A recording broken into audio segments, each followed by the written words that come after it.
Hello बच्चों, आज मैं आपको पंचतंत्र की एक और कहानी सुनाऊंगी जिसका नाम है दो दोस्त।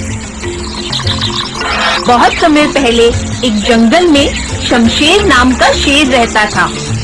शमशेर जंगल का राजा था। वो और बालू चीता बहुत अच्छे दोस्त थे। एक दिन बातों बातों में शमशेर ने बालू से कहा, मेरे सामने जंगल का कोई जानवर नहीं टिक सकता। तुम सही कह रहे हो शमशेर, पर हाथियों के सामने तुम एकदम चूहे जैसे लगते हो। शमशेर ये सुनकर बहुत गुस्सा हो गया। बालू, तुम्हारी ऐसा कहने की हिम्मत कैसे हुई? मैं तो मजाक कर रहा था शमशेर। शमशेर नहीं महाराज, मैं इस जंगल का राजा हूँ, इसलिए बाकी जानवरों की तरह तुम भी मुझे महाराज कहकर ही बुलाओगे। पर शमशेर, हम दोनों तो दोस्त हैं। नहीं, आज से हमारी दोस्ती खत्म। आज के बाद मैं तुमसे कभी बात नहीं करूँगा। बालू ये सुनकर बहुत दुखी हुआ और वहाँ से चला गया। कुछ दिनों बाद शमशेर की मंत्री इमली लोमड़ी ने जंगल के सबसे बड़े इनामी चोर झुमरू बंदर को सजा देने के लिए शमशेर के सामने पेश किया। झुमरू, तुम्हारी चोरियों के किस्से जंगल में दूर दूर तक मशहूर हैं। तुमने सिर्फ जंगल के जानवरों के घरों में ही नहीं, बल्कि मेरे महल में भी बहुत चोरियां की हैं। इसलिए मैं तुम्हें पहाड़ से गिराकर मारने की सजा देता हूँ। आज से ठीक 2 महीने बाद तुम्हें पहाड़ से गिराकर मारा जाएगा। शमशेर के ऐसा कहते ही इमली लोमड़ी ने झुमरू को कैद खाने में डाल दिया। जब झुमरू के दोस्त ढोलू हिरन को इसका पता चला तो वो झुमरू से मिलने कैद खाने पहुंचा। झुमरू, देखा, तुम पकड़े गए। मैंने तुमसे कहा था कि चोरी करना छोड़ दो। वो सब छोड़ो ढोलू, जो होना था वो हो गया। मुझे तो बस अपने परिवार की चिंता हो रही है। काश मैं मरने से पहले उनके लिए कुछ कर पाता। ये सुनकर ढोलू सोच में पड़ गया। वो शमशेर के पास गया और बोला, महाराज, मैं झुमरू का दोस्त हूँ। मैं आपसे कुछ कहने आया हूँ। बोलो, तुम क्या कहना चाहते हो? महाराज, मैं चाहता हूँ कि आप झुमरू को कुछ दिनों के लिए उसके परिवार के पास जाने दें, ताकि वो मरने से पहले अपने परिवार के लिए कुछ इंतजाम कर सके।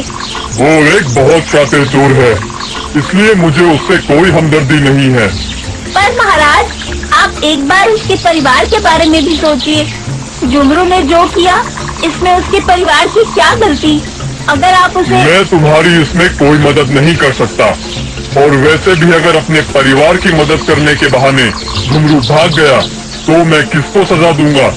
इस पर ढोलू कुछ देर सोचकर बोला, तो ठीक है महाराज, आप झुमरू को छोड़ दीजिए। जब तक झुमरू वापस नहीं आता, मैं उसकी जगह कैद खाने में रहूंगा। और अगर वो कभी वापस नहीं आया तो क्या तुम उसके हिस्से की मौत की सजा भी लोगे? हाँ महाराज, मैं इसके लिए भी तैयार हूँ।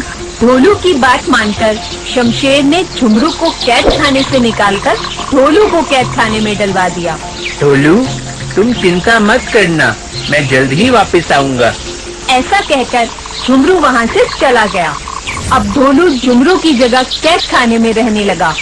बहुत दिन बीत गए, लेकिन झुमरू वापस नहीं आया। एक दिन शमशेर ढोलू के पास गया और बोला, ढोलू, देखा, मैंने कहा था ना, झुमरू वापस नहीं आएगा।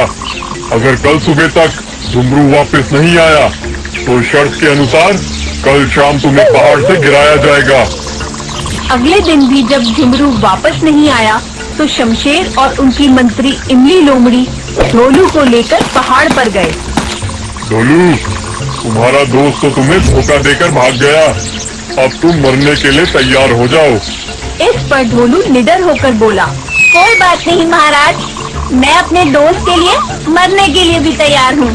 तभी दूर से झुमरू आता हुआ दिखाई दिया।